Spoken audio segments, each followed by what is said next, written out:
আমি খুশি হইতে পারছি না, কারণ আমি আর অয়ন একসাথে জেলে ছিলাম, কিন্তু জেল গেটে আসার পরে শুনতে পেলাম যে জামিন আমারটা হয়েছে, অয়নেরটা হয়নি। খুবই দুঃখজনক।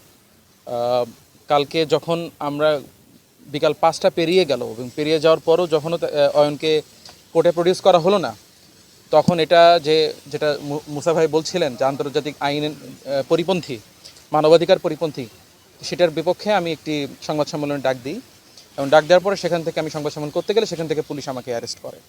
এবং যেটি মুসা ভাই যথার্থই বলেছেন যে আমাদেরকে, ইভেন আমাকেও, মানে অয়নের ব্যাপারটা তো কমপ্লিটলি, এটা তো আপনারা জানেন, আমাকেও এমনভাবে করছেন। আমাদের আইনজীবী ছিলেন ইসমাইল ভাই, ওনাকে সময় দেওয়া হয়নি। আমাকে যখন এখানে আনা হয়েছে তখন উনি বেল পিটিশনের জন্য আবেদন করার জন্য বলে গেছেন, কিন্তু আমি যখন জিজ্ঞেস করছি আমার আইনজীবী আসার কথা, বলছেন আপনার কোনো আইনজীবী আসে নাই। সো কমপ্লিটলি মিথ্যা তথ্য আমাকে দেওয়া হয়েছে এবং তারপরে আমাকে জেলে নিয়ে যাওয়া হয়েছে। তো আমি এই যে ঘটনা, এটা তো হচ্ছে আমাদের সাথে, এটা জাস্ট বলা যেতে পারে খুব কমই হয়। তো সেখানে সাধারণ নাগরিকদের অবস্থা যে কতটা করুণ এবং তাদেরকে কতভাবে আজকে জেলের মধ্যে, জেলের কর্মকর্তা, জেল পুলিশ যারা আছে, তারাই আমাকে বলতেছে যে ভাই আপনাদের তো একটা প্রভাব আছে, নানা কারণে আপনি স্বল্প সময়ের মধ্যে বের হইতে পারতেছেন, কিন্তু অনেককে পুলিশ জাস্ট তুলে এখানে দিয়ে যায়, নিরাপরাধ মানুষ, তাদের মানে কেউ নাই, তাদেরকে এই বের করার মতো তাদের কোনো সহায়তা নাই। তো এই ব্যাপারগুলো আসলে আমরা আসলে জাতির সামনে এই জায়গাগুলো স্পষ্ট করতে চাই। তো আমাকে শারীরিকভাবে লাঞ্ছনা করা হয়নি, তবে যখন আমাকে অ্যারেস্ট করা হয় তখন আমার সাথে অবমাননাকর আচরণ পুলিশ করেছে। আপনারা দেখেছেন আমার হাত থেকে তারা ফোন কেড়ে নেয় এবং তারা অনেকটা তুই তোকারের মতো করে আচরণ করে, যেটা আমার লাইভে আছে, আপনারা দেখেছেন। এবং লাইভটা শেষ হওয়ার পরেও কিছুটা আমাকে যখন পুলিশের গাড়িতে তুলে দেওয়া হয়, আমাকে পিছন থেকে অনেকটা মানে অবমাননাকরভাবেই পেছন থেকে ধাক্কা দিয়ে যে ওঠ, গাড়িতে ওঠ, এই টাইপের একটা ব্যবস্থা। আমি তো উঠতেছি, আমি তো কমপ্লিটলি তাদের সাথে কোঅপারেট করতেছিলাম। স্টিল কোঅপারেট করার পরেও যে এক প্রকার ফোর্স বিহেভিয়ার আমার সাথে করা হয়েছে, সো এটা অবশ্যই নিন্দাযোগ্য। আপনারা জানেন জাতীয় নাগরিক পার্টি এনসিপির কেন্দ্রীয় যুগ্ম সদস্য সচিব জনাব তারেক রেজা, তিনি ঝিনাইদহের ছাত্রদলের কর্তৃক দায়েরকৃত একটি পাল্টাপাল্টি বানোয়াট মামলায় তাকে গ্রেফতার করা হয়েছিল গতকালকে বিকালে। এবং এই মামলার অন্য আরেকজন আসামি জনাব অয়ন রহমান খান, তাকে যশোর থেকে তার অসুস্থ বাবার শিয়র থেকে তাকে ডিবি তুলে নিয়ে এসেছিল এবং তুলে নিয়ে আসার পরে লম্বা সময় তাকে গ্রেফতার করা হয়েছিল, এই কথাটি তারা স্বীকার করেনি।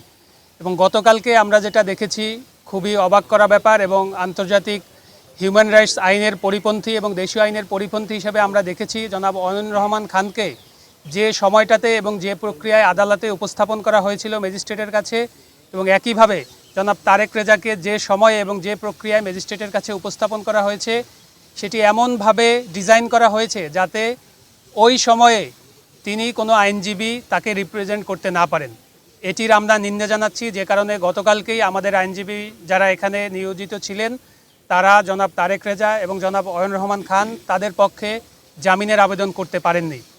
এছাড়াও আপনারা লাইভ টেলিকাস্টে দেখেছেন যে জনাব তারেক রেজাকে যখন গ্রেফতার করা হয় তখন যারা গ্রেফতারকারী কর্মকর্তা ছিলেন তারা তার সাথে অবমাননাকর আচরণ করেছেন এবং তাকে হেনস্থা করেছেন, যেটা কোনো নাগরিকের জন্যই একটি অসম্মানজনক ব্যাপার। আমরা একটি গণতান্ত্রিক এবং আইনের শাসনের রাষ্ট্র নির্মাণ করতে চাই, সেটির জন্য এই পদক্ষেপটিও আমরা নিন্দা জানাচ্ছি।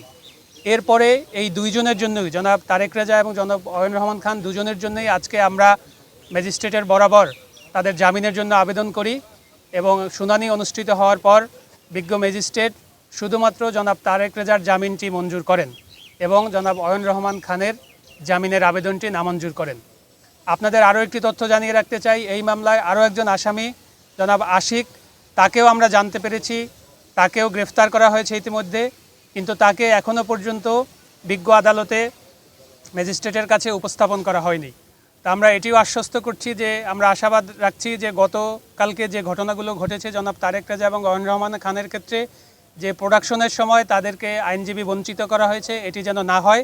এবং আজকে আমরা ঢাকা থেকে যে আইনজীবী টিম এসেছি এবং আমাদের এখানকার যে স্থানীয় আইনজীবী মহোদয়বৃন্দ রয়েছেন, আমরা আজকে সবাই জনাব আশিককে আদালতে উপস্থাপন পর্যন্ত আমরা এখানে অপেক্ষা করব, যাতে তিনি কোনোভাবেই প্রতিনিধিত্বহীন অবস্থায় না থাকেন, এবং আজকেই আমরা তারও জামিনের শুনানির চেষ্টা করব।